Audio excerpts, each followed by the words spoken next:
नमस्कार मित्रों, मैं राजीव रंजन प्रसाद। साहित्यिक साक्ष्यों ने भारतीय इतिहास के जो महत्वपूर्ण अवगुंठन खोले हैं, उनमें से संगम कालीन दक्षिण भारत का इतिहास बहुत महत्वपूर्ण हो जाता है, जिसका प्रसार तीसरी शताब्दी ईसा पूर्व से लेकर चौथी शताब्दी के मध्य तक रहा है। इस दौर के चोल, चेर और पांड्य राजा बहुत रहस्यमयी माने जाते हैं। आइए दक्षिण भारत के इतिहास के गौरवशाली अध्याय रहे चोल, चेर और पांड्य शासकों पर क्रमिकता से चर्चा करते हैं। संगम साहित्य में वर्णित तीन प्रमुख राजवंशों में से प्रथम चोल राजवंश चोल मंडलम, पेन्नार तथा दक्षिणी वेल्लुरु नदियों के मध्यवर्ती भाग में स्थित था, जिसकी राजधानी पुहार कावेरी पत्तनम हुआ करती थी। इस राजवंश का प्रतीक चिन्ह बाघ था। साहित्य से चोल राजवंश के पहले राजा उरुप्पट रेट इलंजेत चिन्ह की जानकारी मिलती है। आरंभिक चोल राजाओं में सबसे अधिक प्रसिद्धि राजा करिकाल को प्राप्त हुई थी। करिकाल का आरंभिक जीवन कठिन संघर्षों से होकर गुजरा। पिता की मृत्यु होने के पश्चात उन्हें षड्यंत्र पूर्वक राज्याधिकार से वंचित कर जेल में डाल दिया गया। किसी तरह उन्होंने कारागार में आग लगा दी और झुलसाने में सक्षम लपटों से होकर भाग निकले। इस प्रयास में उनके पैर बुरी तरह जल गए थे। करिकाल का अर्थ ही झुलसे हुए पैरों वाला होता है। उन्होंने करूर नगर में छुपकर शरण ली और उचित समय पर सिंहासन पर अपने अधिकार को सिद्ध किया, राजा बने।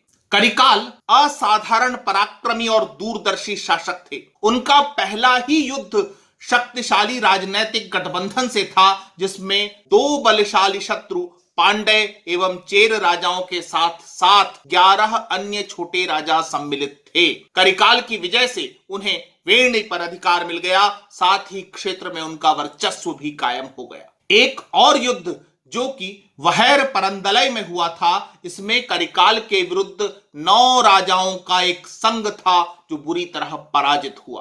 करिकाल की अन्य विजयों में कांची, एयनार, ओलियर, अरुवालर व वड़वर क्षेत्र सम्मिलित हैं। करिकाल की सबसे महत्वपूर्ण उपलब्धि श्रीलंका पर जीत प्राप्त करना थी। उल्लेख मिलता है कि करिकाल ने श्रीलंका को पराजित कर वहां से 16,000 बंदी कावेरी नदी के किनारे बसाए। इन्हीं बंदियों के श्रम से पुहार नगरी का निर्माण कराया गया था। उसने ब्रज, मगध और अवंती के शासकों से मित्रता की।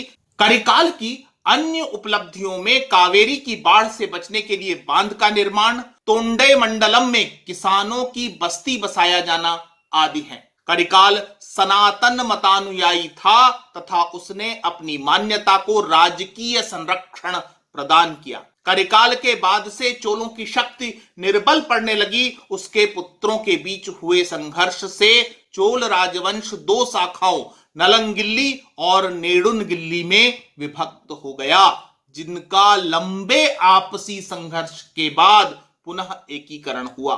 संगम साहित्य में कुछ अन्य चोल राजाओं जैसे कोप्परुंजोलन, पेरुनरकिल्ली, कोंजे गणान आदि के नाम मिलते हैं, परंतु विस्तार से कोई विश्वास योग्य विवरण प्राप्त नहीं होता। संगम युगीन चोल शासकों ने तीसरी चौथी शती तक शासन किया। तत्पश्चात उनका इतिहास अंधकार पूर्ण हो जाता है। नवीं शताब्दी के मध्य विजयालय के नेतृत्व में पुनः चोल सत्ता का उत्थान होता है। संगम साहित्य के अंतर्गत वर्णित दूसरा प्रमुख राजवंश है पांड्य, जिनका विस्तार कावेरी नदी के दक्षिणी परिक्षेत्र में था और राजधानी मदुरई थी। राजवंश का प्रतीक चिन्ह मछली था। वाल्मीकि रामायण में उल्लेख है कि पांड्य राजधानी अत्यधिक समृद्ध थी। नगर द्वार पर स्वर्णमय कपाट लगे थे जो मुक्ता मणियों से विभूषित और दिव्य थे। महाभारत के अनुसार पांड्य शासक युधिष्ठिर की सभाओं में जाते और उनकी सैनिक सहायता किया करते थे। श्री कृष्ण ने पांड्य शासक का वध किया, तब उनके पुत्र मलयकेतु ने द्वारिका को नष्ट करने का इरादा बना लिया, परंतु वह ऐसा न कर सका। कौटिल्य के अर्थशास्त्र में पांड्य शासन में उच्च कोटि के मोती प्राप्त होने का उल्लेख मिलता है। संगम साहित्य के प्रसिद्ध व्याकरण ग्रंथ तोल्काप्पियम में प्रथम पांड्य राजा वदिम बलन बनिन्न का उल्लेख मिलता है। परवर्ती शासक मुदुकुदुमी पेरुवलुदि हैं, जिन्हें संगम रचनाकारों ने महापराक्रमी यज्ञकर्ता तथा कवियों के आश्रयदाता के रूप में उल्लेखित किया है। कतिपय अन्य पांड्य शासक जैसे मदिवनन पूरकय, इलम पेरुव, इडियोन, मुड़कुड़ुमी आदि के नामोल्लेख संगम साहित्य में प्राप्त होते हैं, परंतु अधिक अभिज्ञान नहीं होता। संगम कालीन पांड्य शासकों में नेडुंजोलियन तलैयालंगानम का नाम प्राथमिकता से लिया जाता है।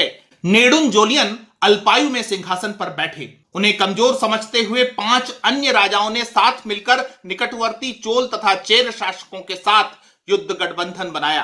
राजधानी को घेर लिया गया। नेडुंजोलियन अपेक्षा के विपरीत साहसी निकला और उसने अपने शत्रुओं को न केवल राजधानी के बाहर खदेड़ दिया, बल्कि पीछा करते हुए चोल राज्य की सीमा में घुस गया।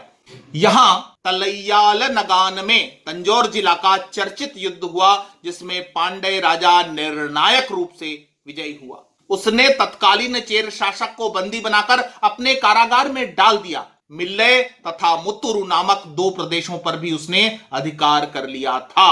नेडुंजोलियन स्वयं भी विद्वान था। वह बुद्धिजीवियों का उदार आश्रयदाता भी था। वह वैदिक धर्म का पोषक था। उसने अनेक यज्ञ अनुष्ठान करवाए। नेडुंजोलियन की राजधानी मदुरई तत्कालीन भारत की अत्यंत प्रसिद्ध व्यापारिक एवं सांस्कृतिक नगरी बन गई थी। नेडुंजोलियन के पश्चात का इतिहास अंधकारपूर्ण है। 7वीं शताब्दी में पांड्य सत्ता का फिर पुनः उत्कर्ष हुआ था। संगम साहित्य में वर्णित तीसरा और महत्वपूर्ण था चेर राजवंश, जिनके अंतर्गत उत्तरी त्रावणकोर, कोचीन और दक्षिणी मालाबार के परिक्षेत्र सम्मिलित थे। चेर शासन का प्रतीक चिन्ह धनुष था। चेर राज्य की 2 राजधानियां थी, वज्र एवं तोंडी। संगम युग का प्रथम ऐतिहासिक चेर शासक उदयनजरेल के विषय में कहा जाता है कि उसने महाभारत के युद्ध में भाग लेने वाले सभी योद्धाओं को भोजन कराया था। अगला राजा नेडुंजरेल आदन बना, जिसका कि संगम साहित्य में चक्रवर्ती सम्राट के रूप में वर्णन मिलता है। अपनी उल्लेखनीय विजयों के कारण उसने इमयवरंबन की उपाधि धारण की थी, जिसका अर्थ ऐसा शासक होता है जिसकी कीर्ति हिमालय तक फैल गई हो। राजा नेडुंजरेल आदन की पहली महत्वपूर्ण उपलब्धि मालाबार तट पर स्थित यवन व्यापारियों को पराजित कर उन्हें बंदी बनाना था। ये यवन व्यापारी संभवतः सामुद्रिक दस्यु रहे होंगे।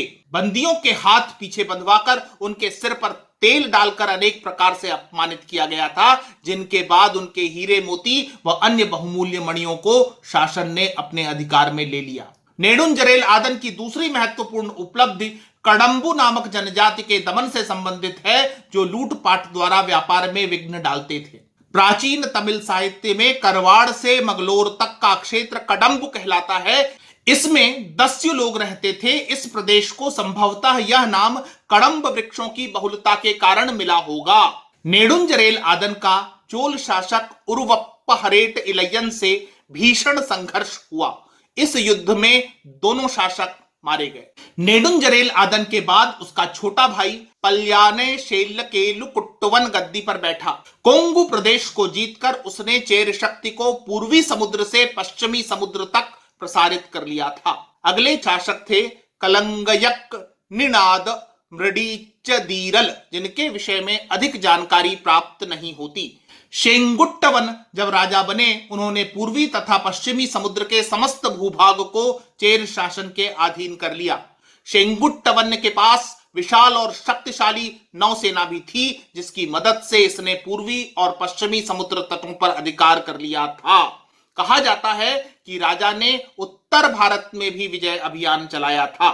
शेंगुट्टवन साहित्य, कला और विद्या का उत्साही संरक्षक था। आदर्श पत्नी के रूप में कन्नगी की पूजा का श्रेय उन्हें ही जाता है। उसने पत्तिनी नामक धार्मिक संप्रदाय को समाज में प्रतिष्ठित किया। इसमें पवित्र पत्तिनी की देवी के रूप में मूर्ति बनाकर पूजा की जाती है। बताया गया है कि शेंगुट्टवन ने इस मूर्ति का पत्थर किसी उत्तर भारतीय राजा को युद्ध में हराकर प्राप्त किया था। इस प्रतिमा को गंगा नदी में स्नान कराने के पश्चात वह अपनी राजधानी ले आया था। तमिल महाकाव्य शिल्पद्दिकारम के अनुसार इस मूर्ति के निर्माण के लिए राजा ने हिमालय पर्वत की दुर्गम यात्रा की, जिस कार्य में उसकी पांडे और चोल राजा सहित श्रीलंका के समसामयिक शासक गजबाहु ने भी सहायता की थी। शेंगुट्टवन के पश्चात पेरुंजरेल इरुपोरे, कुड़क्को इरंजेल इरुम्पोरे, मांदरंजेरल इरुम्पोरे अथवा शेर, अतुकोत्तपुत्तचेरल, अंदुवन, शेलवक्कडुंगो, वली, आदन आय, पारी आदि के नाम मिलते हैं, परंतु इन शासकों के संबंध में कालक्रम अनुरूप उनकी उपलब्धियों की समुचित जानकारी प्राप्त नहीं होती। संगम कालीन चोल, चेर और पांड्य राजाओं की समुचित व्याख्या के अभाव में तथा उन्हें मुख्य धारा कही जाने वाली पुस्तकों में उचित स्थान पर दर्ज किए बिना इतिहास का समग्रीकरण नहीं हो सकता है। यह आश्चर्य होता है कि इन पर उपेक्षा का भाव क्या जानबूझकर है? सोचिए तो कि इसके क्या कारण हो सकते हैं। मित्रों, आज इतना ही। फिर मिलता हूं ऐसे ही किसी ऐतिहासिक तथ्य के साथ। अगर आपको मेरा यह चैनल पसंद आ रहा है तो कृपया इसे सब्सक्राइब करें। आप इस प्रस्तुति को लाइक या शेयर भी कर सकते हैं। नमस्कार।